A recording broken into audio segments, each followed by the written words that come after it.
खबर की और बिहार की सियासत की बात कर लेते हैं। दिल्ली चुनाव के बाद अब बिहार देश की सियासत की धुरी बनता दिख रहा है। दरअसल बिहार में इस साल के अंत में विधानसभा के चुनाव होने हैं।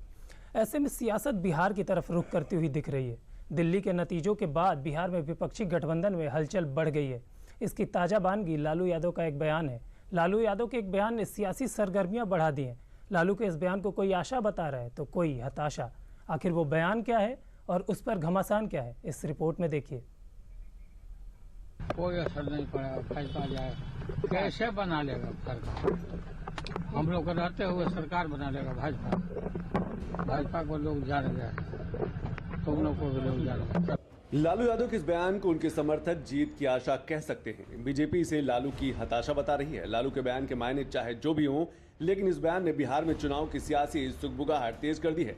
दिल्ली में बीजेपी को मिली जीत ने विपक्षी खेमे में खलबली मचा दी है। पंजाब से बंगाल और अब बिहार में दिल्ली में बीजेपी को मिली जीत का असर दिखने लगा है। मीडिया ने जब लालू से दिल्ली के चुनाव के नतीजों के असर पर सवाल किया तो जवाब में बौखलाहट मिला। कोई असर नहीं पड़ेगा, फैसला जाए कैसे बना लेगा सरकार। हम लोग को रहते हुए सरकार बना लेगा भाजपा को लोग जान गए, तुम लोग को भी लोग जान गए। बिहार में इसी साल विधानसभा के चुनाव होने हैं। वो इस साल देश की सबसे बड़ी सियासी लड़ाई भी मानी जा रही है। ऐसे में लालू के इस बयान को बीजेपी ने खाली नहीं जाने दिया और दिल्ली से लेकर पटना तक लालू यादव पर करारा पलटवार किया। बिहार के डिप्टी सीएम विजय सिन्हा ने तो ये तक कह डाला कि लालू ने बिहारी शब्द को गाली बना दिया है। ये परिवार से ऊपर उठकर कुछ भी नहीं सोचते हैं। सामाजिक न्याय की बात करने वाला जो नेता है सिर्फ पारिवारिक न्याय में पड़ गया है। तो बिहार की मतदाता लालू यादव जी से सामाजिक न्याय की परिभाषा पूछ रही है कि आखिर किस तरह का सामाजिक न्याय का परिभाषा है। इस बात को बताने का पहले लालू यादव काम करें। उनका सपना 3 तिक्रम कर करके बेटा को मुख्यमंत्री बनाने का था, जो अधूरा रह गया। और बिहार की जनता अब जो बिहारी शब्द को गाली बनाया, बिहार को बर्बाद किया, जातीय उन्माद पैदा करके नरसंहार कराया, उन लोगों को दोबारा मौका नहीं देगा। नहीं, लालू जी बहुत लंबे वर्षों तक जीवित रहे। हम लोग हमेशा उनके लिए दुआ करेंगे, लेकिन भाजपा की सरकार को आप रोक नहीं पाएंगे। आपने उस रथ को रोका था तो क्या हुआ, अयोध्या में पवित्र राम मंदिर बन गया। आप जब जब रोकिएगा हम और बढ़ेंगे। दिल्ली में मिली जीत के बाद बीजेपी के नेताओं का जोश हाई है। बिहार में पहले से ही एनडीए की सरकार है। ऐसे में बीजेपी एनडीए में अपने सहयोगियों के साथ मिलकर इस बार बड़ी जीत का टारगेट रखा है। बिहार में विधानसभा की 243 सीटें और बीजेपी उनमें से 225 सीटों का टारगेट लेकर चल रही है।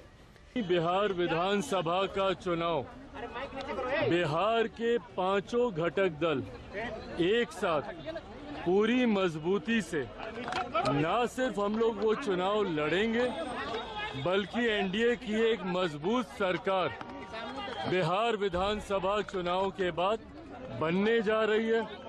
225 से ज्यादा सीटें जीतकर हम लोग बिहार में सरकार बनाने जा रहे हैं। तेजस्वी यादव और उनकी पार्टी का सुपड़ा साफ होना बिल्कुल तय है। लोकसभा चुनाव के नतीजे, जहां 30 सीटें हम लोगों ने जीती हैं और उसके बाद उपचुनाव के जो नतीजे हैं, चारों के चारों सीटें एनडीए ने जीती वहां।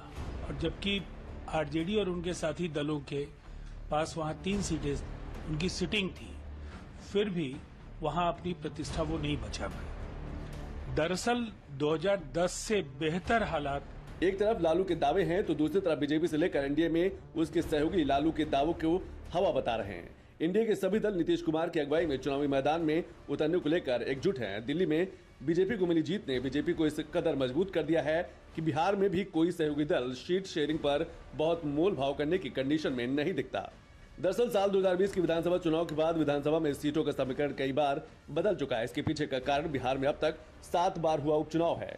बीते नवंबर में हुए बिहार विधानसभा के आखिरी उपचुनाव के बाद मौजूदा गणित क्या है वो भी जान लेते हैं।